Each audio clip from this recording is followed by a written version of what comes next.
Et le constat, on l'a fait tous les trois, c'est qu'aujourd'hui, il y a un énorme décalage entre ce qui est proposé d'un point de vue professionnel en entreprise au sens large et ce que souhaite la nouvelle génération dans son quotidien lorsqu'elle se rend sur son lieu de travail. Et vraiment sous tous les angles, hein, que ce soit pour accéder au job, que ce soit pour s'épanouir dans son job, que ce soit par rapport à la notion de hiérarchie que l'on a et les rapports que l'on peut avoir avec nos managers. En fait, aujourd'hui, on est une génération qui arrive avec de nouvelles habitudes, de nouvelles attentes, et pourtant, les processus en entreprise sont encore à l'ancienne. Et c'est ce décalage-là qui nous a donné envie d'entreprendre.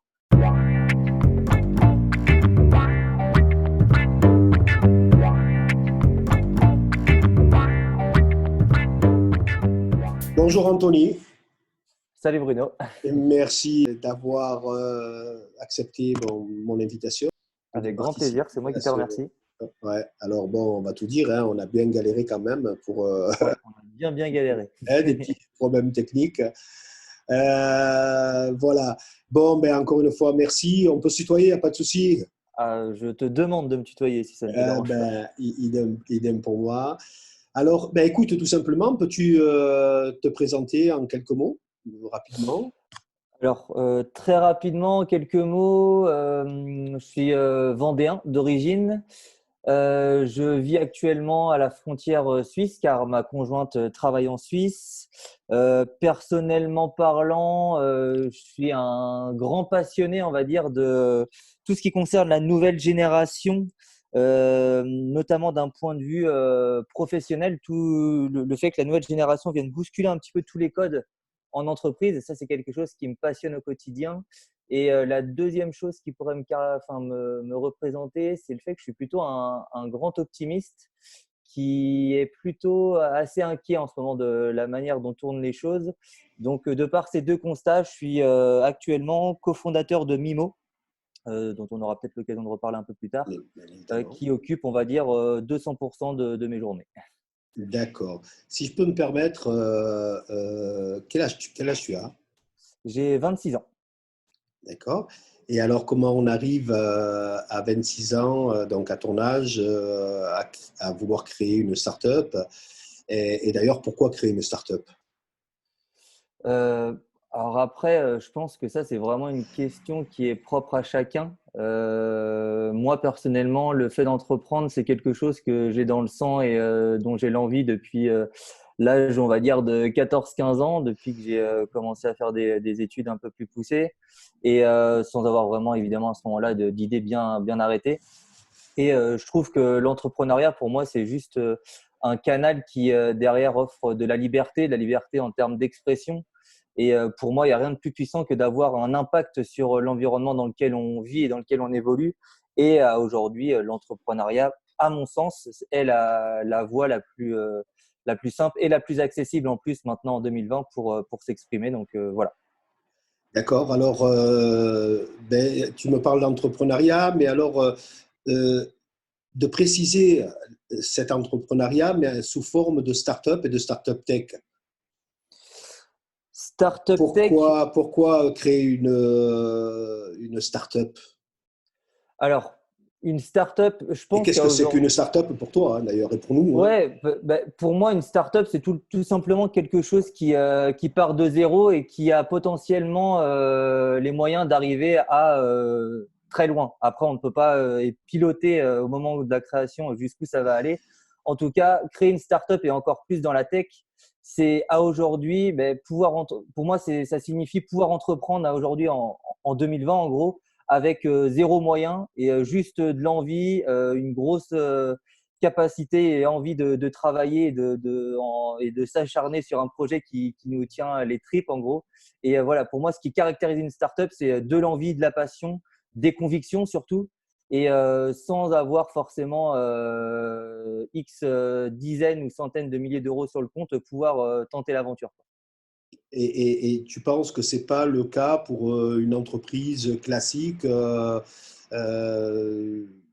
partir effectivement à zéro? Ou est-ce qu'il y a une particularité? On parle de framework, de process spécifique justement à tout ce concept de start-up tech, j'insiste bien sur le mot tech. et donc, on parle encore une fois d'un framework, d'un process qui vous est particulier. Est-ce que tu peux nous en dire un peu plus pour répondre de manière un peu plus complémentaire à cette question de pourquoi une startup et pourquoi une startup tech? Écoute, je pense que c'est vraiment la notion de potentialité derrière avec la notion d'accessibilité. À aujourd'hui, faire une startup tech, justement, avec toutes les méthodes et frameworks qui existent, c'est justement de dire, ben voilà, aujourd'hui, j'ai créé quelque chose qui est encore au point zéro, mais qui a une énorme potentialité si derrière, on parle de scalabilité, on parle de tout ce que l'on veut. Et c'est à travers la tech et à travers tous les outils maintenant que l'on a pour travailler qui font que ce sont des solutions qui peuvent être dupliquées à grande échelle lorsqu'on a validé son product market fit. On en parle beaucoup. Voilà, c'est vraiment ces notions-là c'est la notion de potentialité, je pense, qui fait que les startups dans la tech se définissent, on va dire. D'accord. Et vous êtes combien? Et depuis quand tu as eu cette idée avec tes collaborateurs? Vous êtes trois, me semble-t-il, hein? Ouais, on est trois, ouais. Trois co-founders. Ouais. Et comment vous est venue l'idée? Tu peux nous faire un petit peu la genèse, nous dire comment tout ça là est né, en combien de temps, depuis quand? Ouais, alors officiellement, Mimo, on a déposé les statuts en mars 2019. Ça faisait à peu près un an que l'on travaillait chacun de notre côté, puisqu'on était tous en poste en 2018 en gros, sur différentes, on va dire, fonctions. Moi, j'étais plus sur la partie RH, recrutement. Un de mes associés, Romain, était plutôt sur la partie finance et financement de start-up, justement. D'accord. Et Seb, lui, était plutôt sur la partie dev IT en ESN. Et le constat, on l'a fait tous les trois, c'est qu'aujourd'hui, il y a un énorme décalage entre ce qui est proposé d'un point de vue professionnel en entreprise au sens large et ce que souhaite la nouvelle génération dans son quotidien lorsqu'elle se rend sur son lieu de travail. Et vraiment sous tous les angles, hein, que ce soit pour accéder au job, que ce soit pour s'épanouir dans son job, que ce soit par rapport à la notion de hiérarchie que l'on a et les rapports que l'on peut avoir avec nos managers. En fait, à aujourd'hui, on est une génération qui arrive avec de nouvelles habitudes, de nouvelles attentes. Et pourtant, les processus en entreprise sont encore à l'ancienne. Et c'est ce décalage-là qui nous a donné envie d'entreprendre. Encore une fois, en plus, quand on a créé Mimo en février dernier, on n'avait pas vraiment d'idée arrêtée. On a juste voulu prendre le temps d'aller échanger avec cette cible qui est la nouvelle génération d'actifs et voir avec eux quels étaient leurs besoins et construire quelque chose autour de ça. Et alors donc, concrètement, pour proposer quoi et comment? Quoi Et et comment qu'est-ce que c'est, excuse-moi, et qu'est-ce que c'est que Mimo finalement, hein? Mimo, alors je vais finir justement par qu'est-ce que c'est maintenant et surtout là dans les jours et semaines qui arrivent, ce qui va être mis à disposition des nouveaux actifs tout simplement. À l'origine, c'était vraiment un accompagnement personnalisé pour toutes les personnes qui étaient en demande, à la recherche d'un job, en poste, en freelance à la recherche de premiers clients, etc. On s'est mis à leur disposition gratuitement et on dit voilà, dis-nous quelles sont tes problématiques au quotidien et nous on va t'aider. On a fait ça pendant 3 mois. On est vite arrivé sur le concept du CV vidéo. On a accompagné beaucoup de personnes à créer leur CV vidéo ou alors une vidéo de promotion très simple pour promouvoir leur activité pour tout ce qui était freelance, etc. Et on s'est rendu compte qu'en fait, le format vidéo avait une puissance énorme qui est encore complètement sous-exploitée dans le monde professionnel.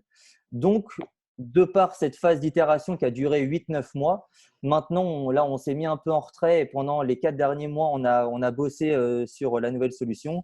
Et là, ce qu'on s'apprête à proposer, c'est une application mobile 100% vidéo, 100% gratuite et surtout 100% professionnelle à destination de la nouvelle génération d'entreprise. Donc, pour trouver son job, trouver ses clients et surtout apprendre et développer ses connaissances, un seul et même lieu pour venir s'exprimer et venir chercher les infos que l'on souhaite en fonction de nos problématiques. Donc, dans un premier temps, on va être vraiment spécialisé dans tout ce qui va être des métiers du digital marketing, du business développement, gross marketing, etc.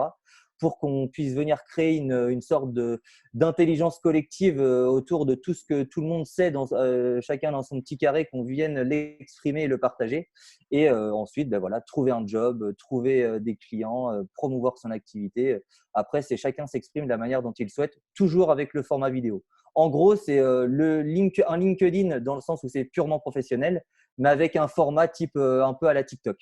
Oui, alors justement, et tu me l'enlèves de la bouche parce que j'allais te poser de manière un peu provocatrice la question, mais pourquoi pas LinkedIn? Et d'ailleurs, ça me fait penser un petit peu au constat que tu avais fait et tu m'avais apporté des chiffres que tu vas nous redire ici. Pourquoi pas LinkedIn? Ben, pourquoi pas LinkedIn? Avant tout, l'idée, c'est pas de dire qu'on va venir remplacer LinkedIn. On n'a pas cette prétention-là, du moins à court terme. C'est juste qu'on vient répondre à un besoin d'une génération qui, elle, n'est pas sur LinkedIn. Ce que j'avais pu te dire lors de notre dernier échange, c'est que cette nouvelle génération, bon là, encore une fois, on ne veut pas non plus stigmatiser purement en termes d'âge, mais là, pour vraiment sortir des chiffres, la génération des 24-28 ans, 24-30 ans, et elle est à 13% d'entre elles présentes et actives sur LinkedIn. Donc ça, c'est un chiffre que l'on a eu un peu du mal à comprendre et à accepter au début. On était persuadé que c'était bien plus. Donc, on l'a recoupé et constaté par nous-mêmes. Et en effet, c'est bien le cas. Et quand on va voir de plus près pourquoi cette génération, elle n'est pas sur LinkedIn, il y a plusieurs raisons. La première qui, moi, me parle bien, c'est en fait, il se passe sur LinkedIn en ce moment ce qui s'est un petit peu passé sur Facebook. Comme tu le sais, en novembre 2019, c'est le premier mois où Facebook a perdu des utilisateurs. Pourquoi? Parce que c'est la nouvelle génération, les jeunes, qui quittent le réseau. Et lorsqu'on leur demande pourquoi, donc il y a l'ergonomie, etc., il y a l'expérience utilisateur, le fait que maintenant c'est un vrai champ de foire, Facebook, mais c'est aussi le fait que cette génération, elle ne veut pas, sur un réseau social, peu importe son identité, être au même endroit que ses parents. Et le problème, c'est que LinkedIn, aujourd'hui, ben, on peut juste constater que la moyenne d'âge, c'est 45-47 ans sur LinkedIn. Donc, il arrive exactement la même chose sur ce réseau social pro qui est en train de prendre énormément d'ampleur, qui grossit et du coup qui va tendre à se sous-segmenter. Et aujourd'hui, dans le monde professionnel, d'un point de vue réseau social, il n'y a que LinkedIn. Viadeo, on n'entend plus parler. Donc, eh bien, le marché du réseau social professionnel va venir se diluer et le créneau de la nouvelle génération d'entreprises a aujourd'hui, par défaut, une partie d'entre elles est sur LinkedIn. Sinon, elle est sur Instagram. Là, du coup, on peut en parler de TikTok. On est quand même en train de dire que les gens veulent convaincre les autres d'aller faire du business sur TikTok, alors que TikTok, personnellement parlant, je trouve que c'est une aberration totale, ce réseau. Enfin bref, on pourra aussi en reparler. Mais voilà, c'est vraiment ce constat-là. Et en plus, pourquoi le format vidéo? Parce qu'on a affaire à une nouvelle génération qui ne consomme plus que de la vidéo. 3 heures de vidéo par jour de consommer en moyenne, dont 1 heure juste pour apprendre et développer de nouvelles compétences et connaissances. Effectivement, effectivement. Euh, Est-ce que tu peux nous expliquer de manière assez simple, ben finalement, le modèle économique d'une start-up et comment on crée une start-up, en tout cas dans ses principales phases ou étapes? Parce que, ben pour tout dire, hein, notre podcast va être diffusé dans le groupe que j'ai créé dans LinkedIn. Ouais.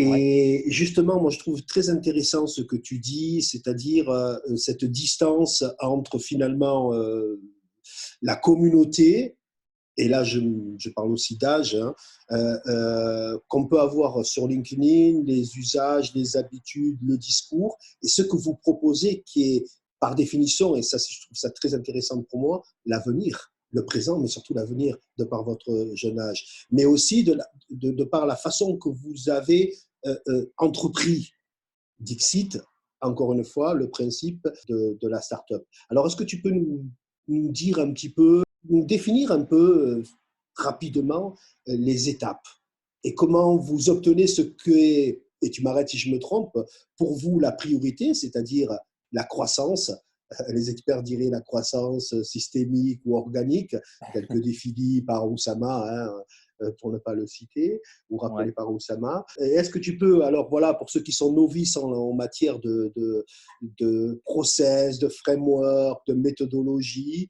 est-ce que tu peux nous définir les actions et les différentes étapes d'acquisition, on va dire, et de développement, et voir le modèle économique dans ces étapes propres à une start-up.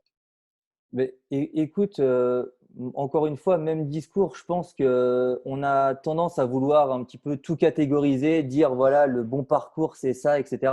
Pour moi, il n'y a pas de bon parcours. C'est juste en fonction de la personne que tu es et du projet que tu as envie de porter, ce qui te semble le plus logique. Par contre, ce qu'il faut, c'est ne surtout pas perdre du temps à faire des choses qui ne servent strictement à rien sur les premiers mois du moment où tu décides d'entreprendre. Ce qu'il faut absolument, c'est euh, avoir des convictions, créer une sorte de première solution que tu vas pouvoir apporter à tes premiers utilisateurs.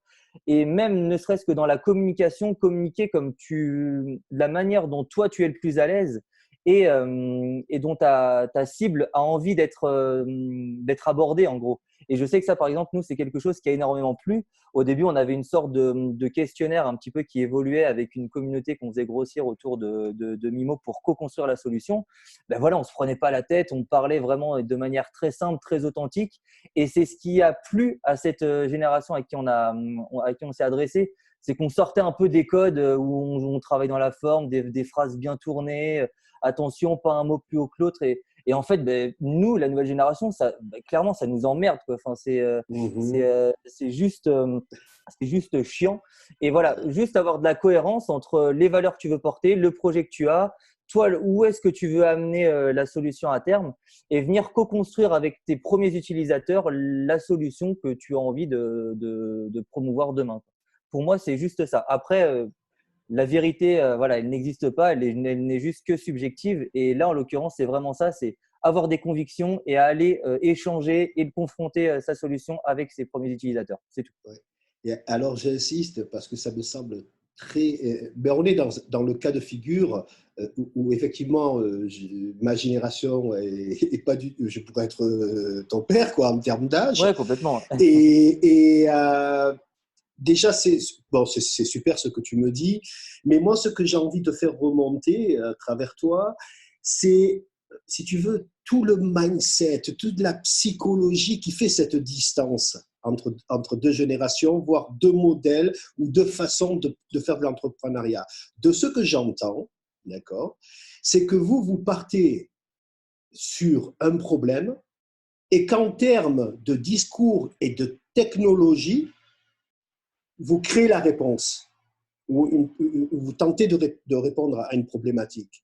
Contrairement à ce qui peut être l'entrepreneuriat qu'on peut d'avant, on va dire, hein, de génération précédente, où même si on voulait répondre à un problème, on répondait peut-être en priorité à un besoin, on créer un produit souvent physique et on était dans une dimension de push marketing où on dit voilà, j'ai ce produit et je veux te le vendre. Ce qui pour moi est tout à fait différent que de partir sur une problématique et de tenter de répondre de manière presque magique pour ceux qui ne connaissent pas, à travers de la technologie, voire très clairement à travers de la programmation sur le web, de créer une entreprise pour répondre à un truc. Alors, je suis peut-être un peu Oui. confus dans Si, mon si, discours, mais ce que je veux faire remonter, c'est vraiment ça, quoi. Tu vois, la différence de culture, la oui, différence de… complètement. Hein, tu vois ce que je Après, veux dire? ouais, ouais, Nous en parler. je pense voir où tu veux en venir et je vois deux réponses par rapport à ça. La première, c'est plutôt par rapport à pourquoi on entreprend en fait. Pourquoi on entreprend, je Et pense comment? que Hein? ouais, et comment après, voilà, c'est ça. Et déjà dans le pourquoi on entreprend, je pense qu'il y a maintenant une trentaine, quarantaine d'années, quand on entreprenait, c'était juste pour devenir riche, quoi. C'était juste pour gagner de l'argent, sortir du salariat et aller chercher des prétentions de revenus bien plus élevées. Et du coup, il suffisait d'avoir beaucoup on va dire, des couilles, entre guillemets, poser une grosse somme sur la table parce que l'accès à l'entrepreneuriat était beaucoup plus euh, difficile à l'entrée. Mais par contre, après, il suffisait, entre guillemets, de se lever tôt le matin, savoir inviter les bonnes personnes au resto et puis vendre son produit qui était déjà existant, en gros. Alors que maintenant, nous, la nouvelle génération, pourquoi on entreprend?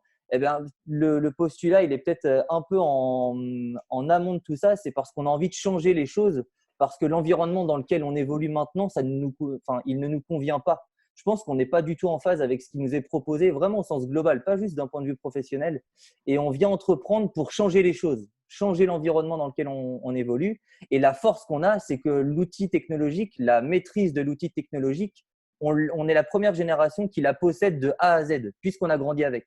Eh oui. Donc, je pense vraiment que la différence, elle est là.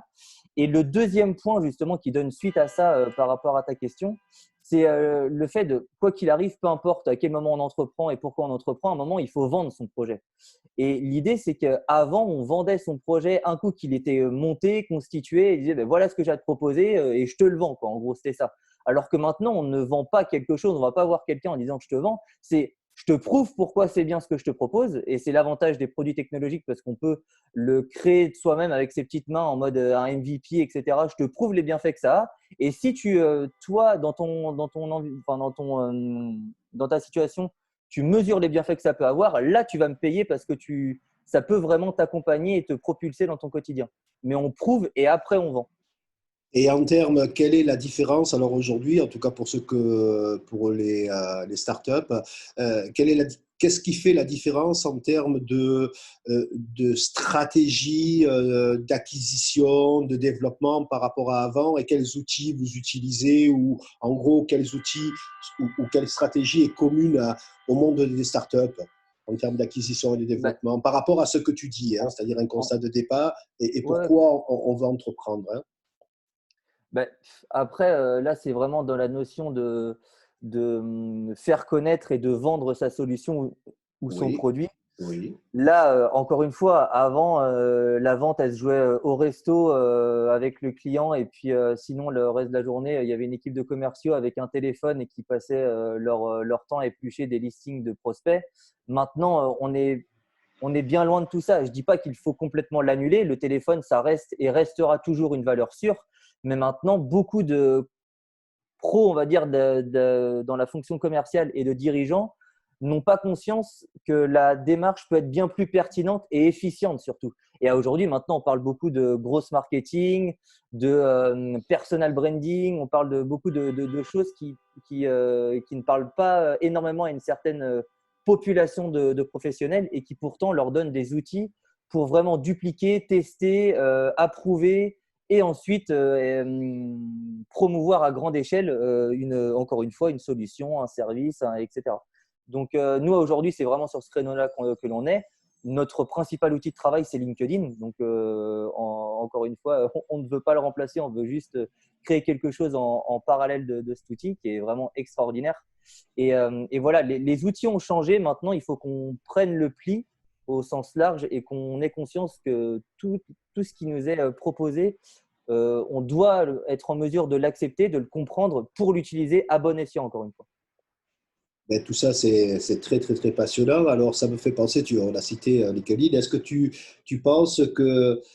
Qu'est-ce que tu penses de cette phrase qu'a dit donc le fondeur de LinkedIn? Un entrepreneur, c'est un homme qui se jette d'un avion et qui construit son parachute pendant la chute. Je suis à 200% en accord. Et tu parlais de Oussama Ammar tout à l'heure, il l'explique très bien cette notion-là. Et à aujourd'hui, beaucoup de personnes ont la volonté d'entreprendre, mais ne le font pas parce qu'ils attendent d'avoir 100% de réponses à leurs questions pour se lancer. Sauf que cet état-là, on ne le connaît jamais. Donc, en fait, c'est juste à un moment de dire, OK, ben, j'ai deux, trois convictions, je vois il y a tel souci et qu'il y a telle solution qui pourrait être à apporter, je me lance, on verra bien. Et en plus, on est en France et c'est un pays magnifique et vraiment au top pour entreprendre. Donc, je pense qu'il y a juste à, voilà, comme tu le dis, à se lancer, à avoir un peu ne pas avoir peur du vide et puis c'est dans la chute vraiment pour le coup qu'on apprend, qu'on croise quelqu'un qui a les mêmes problématiques que nous, qui nous aide, on l'aide et puis bah, après on fait quelque chose ensemble, etc. Et puis bah, c'est comme ça qu'on construit pierre par pierre la solution et le business qu'on veut monter, quoi. Si je te dis qu'aujourd'hui, avoir une idée, une bonne idée, pour pouvoir la faire vivre réellement en termes d'entreprise, euh, il suffit de savoir la coder. Non, ça, j'y crois pas, ça. Tu ne crois Ça, pas? J'ai Non, entendu deux, trois fois ça. J'ai trouvé qu'il y avait, en tout cas en partie, ça exprimait une réalité. Alors tu me dis non, t'es pas d'accord avec ça? non, après, évidemment, on trouvera toujours des exemples qui prouveront le contraire, etc. Mais je pense que dans la globalité, le plus important, c'est pas de savoir le coder, même si à aujourd'hui, maintenant, c'est une compétence qui devient stratégique, on va dire. Si on ne le sait pas, il faut être entouré de personnes qui savent le faire et bien, avec des personnes de confiance. Mais quoi qu'il arrive, la base de tout, c'est que le projet, on doit l'avoir dans les tripes, quoi. Si tu peux avoir les meilleures compétences en dev de tout ce que tu veux de tout ce qui puisse exister, si le projet tu le portes pas et que tu n'as pas vraiment la conviction et que tu vis pas le projet, pour moi ça n'aura rien de durable. C'est vraiment ma conviction personnelle. D'accord. Où vous en êtes aujourd'hui? Et après, bon, ça va être quasiment la dernière question parce que je ne voudrais pas qu'on aille, voilà, qu'on dépasse de trop le temps puisqu'on va proposer ce format en 20 minutes en gros. Ouais. Où vous en êtes aujourd'hui par rapport au projet, par rapport à votre base de clients ou en tout cas comment dire, d'early adopteurs? Ouais. Alors Et quelle est la prochaine étape et qu'est-ce que vous aimeriez, quelle est la prochaine étape espérée pour vous en tout cas? Alors nous, là, on est à l'aube de la première étape vraiment majeure qui est la sortie de notre MVP Oui. qui va sortir là Qu'est-ce que c'est que la MVP? Parce que bien évidemment, il y a beaucoup de gens qui ne vont pas savoir de en, quoi on parle. en, en gros, c'est tout simplement, on a pris la manière dont on imagine l'application Mimo dans 2, 3, 5 ans et on est venu prendre les fonctionnalités, on va dire, essentielles au projet que l'on veut porter et on l'a matérialisé sous forme d'appli qui Mhm. va permettre aux personnes déjà de pouvoir postuler, créer leur profil en vidéo pour trouver des jobs, développer leurs connaissances, partager leur expérience et leurs convictions, etc. Ça va créer, donc il y a déjà c'est un MVP qui est, on va dire, plus plus. Et l'idée, c'est de pouvoir venir vraiment le tester encore au plus près de manière très pratico-pratique auprès de nos utilisateurs pour Oui. ensuite le faire grossir, etc., pour arriver jusqu'au moindre détail de l'application qui sera de toute façon en constante évolution. Et donc en termes de timing, le MVP sort le début février, le 1er février. MVP, donc minimum viable product, c'est ça, hein? Exactement, ouais, Hein? complètement. Mhm. Donc qui sera disponible sur App Store et Android. Et à Quand, aujourd'hui, rappelle-moi, quand? le 1er février. Le 1er février, d'accord? Ouais, c'est ça. On a déjà à peu près environ 250 entreprises qui attendent la sortie pour pouvoir venir communiquer pour développer leur marque employeur, montrer de l'intérieur comment ça se passe chez eux, car c'est peut-être pas l'image que l'on peut avoir de l'extérieur, D'accord. et surtout proposer leur job. Encore une fois, dans un premier temps, qui va être spécialisé pour les profils web market, biz dev au sens large, community management, enfin vraiment tout cet environnement digital marketing et business développement. Et D'accord. Donc, en pour termes de faire ressources humaines exactement. Et après, on a tout un réseau de professionnels vraiment de leur secteur. Justement, comment optimiser sa présence sur les réseaux sociaux, comment apprendre à utiliser les outils en grosse marketing pour faire de l'additionnel à ces processus de vente classiques. Voilà, tous ces sujets-là, ça va être abordé, traité. Il va y avoir des suggestions de fait à travers, encore une fois, des vidéos dans le feed d'actualité des gens, etc. Enfin, voilà, il y a déjà énormément de contenu de fait pour que toutes les personnes qui vont s'inscrire en février puissent trouver leur bonheur dès la première utilisation. Mhm. Et là, l'idée, c'est on est en train de vraiment proposer la solution dans un premier temps sur le triangle Nantes-Paris-Lyon. Et après, on va dupliquer. Il y a déjà pas mal de personnes qui sont sur Montréal qui attendent l'appli, sur Genève aussi également. Et voilà, après, on va ouvrir à de nouvelles fonctionnalités avec de nouvelles aussi catégories professionnelles, type les ressources humaines, le développement, etc. Enfin, plus la partie IT. Enfin bref, ça sera dans un second temps et d'un point de vue géographique également. D'accord. Alors, essentiellement de la ressource en termes et de l'expertise en termes d'emploi, de ressources humaines.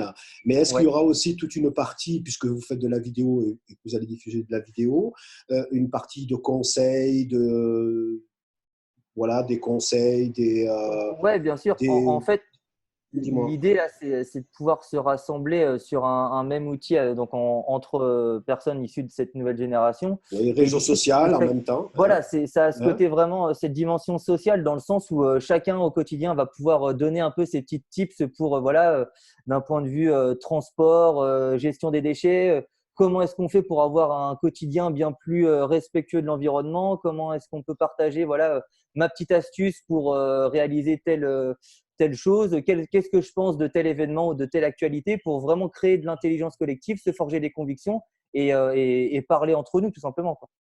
d'accord. Alors, dernière question. Pour l'heure, où on sait qu'on peut vous retrouver sur le web, vous suivre et suivre toute l'évolution de votre projet de Mimo. Euh, Là, le plus simple, c'est de nous suivre sur LinkedIn, donc Mimo, M2EMO. Et pour les personnes qui veulent être préinscrites pour être tenues informées dès que l'appli sera dispo, le plus simple, c'est d'aller sur mimo.fr et de laisser son adresse mail pour qu'on tienne informé l'ensemble des personnes qui auront fait la démarche dès début février. un grand merci à toi, Merci à toi, Anthony. Bruno, vraiment. Et tout le meilleur pour Mimo, pour vous trois, pour l'équipe. Et je ne doute pas que vous allez rencontrer le succès que vous méritez. Et puis bon, quant à moi, je pense que, parce que je suis pas, on n'est pas rentré assez dans le fond de certaines petites choses, notamment sur le partage de culture ou d'informations pour ceux qui voudraient passer de l'entrepreneuriat dit classique à peut-être, sinon un monde de start-up, mais peut-être une stratégie, parce que je pense que vous faites effectivement la différence. Bon, moi, j'aime à dire qu'aujourd'hui, ceux qui connaissent, en tout cas qui connaissent pas la crise, mais qui sont voilà, dans une potentialité de croissance, ben, c'est les startups. Et vous êtes vraiment à l'image de cela. Et donc ça, je pense que je te reconvoquerai pour je te réinviterai pour une nouvelle à l'occasion peut-être de cette nouvelle étape, du lancement, du développement. En tout cas, pour moi, ce sera un plaisir. Et puis, je te Écoute, ce remercie sera un plaisir partagé. et tout le meilleur à toi et à Mimo. Grand merci, Bruno, et à très vite. C'est bon, à très vite. Merci. Bon, mais merci. Hein.